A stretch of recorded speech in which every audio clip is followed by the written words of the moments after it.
আজকের পর্বে পরিণীতা শুরু হয় টান টান উত্তেজনা দিয়ে। গত পর্বের বড়দিনের পার্টিতে যে রহস্য তৈরি হয়েছিল, আজ তার রেশ আরও গভীর হয়। পারুল এখনও বিশ্বাস করতে পারছে না স্যান্টা সেজে থাকা মানুষটা যে এত কাছের কেউ হতে পারে। পর্বের শুরুতেই দেখা যায় পারুল রায়ানের সামনে সরাসরি প্রশ্ন তোলে। সে জানতে চায় ঘড়িটা আসলে কে দিয়েছে এবং কেন এই সত্যটা এতদিন লুকানো ছিল।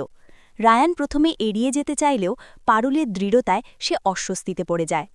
রায়ানের চুপ করে থাকাটাই পারুলের সন্দেহ আরও বাড়িয়ে দেয়। এদিকে বাড়ির অন্য সদস্যরাও বিষয়টা নিয়ে কানাঘুষো শুরু করে।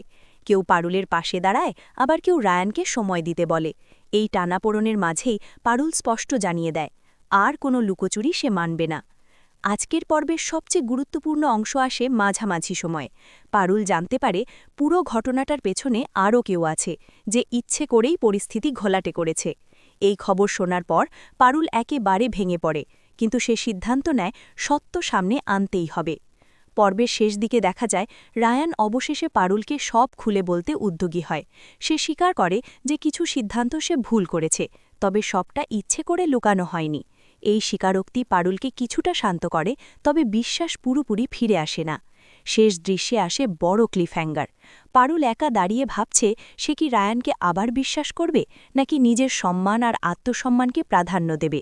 ঠিক তখনই একটি অপ্রত্যাশিত খবর বা উপস্থিতি ইঙ্গিত দেয় আগামী পর্বে অপেক্ষা করছে আরও বড় চমক। পারুল ও রায়ানের সম্পর্কে ফাটল আরও স্পষ্ট। লুকানো সত্য একে একে প্রকাশ পাচ্ছে। আগামী পর্বের সম্পর্কের ভবিষ্যৎ নিয়ে বড় সিদ্ধান্ত আসছে। এই কারণেই পরিণীতার আগামী পর্ব মিস করা একদমই উচিত হবে না। আপনাদের কি মনে হয়, পারুল কি আবার রায়ানকে বিশ্বাস করবে? কমেন্টে অবশ্যই জানান।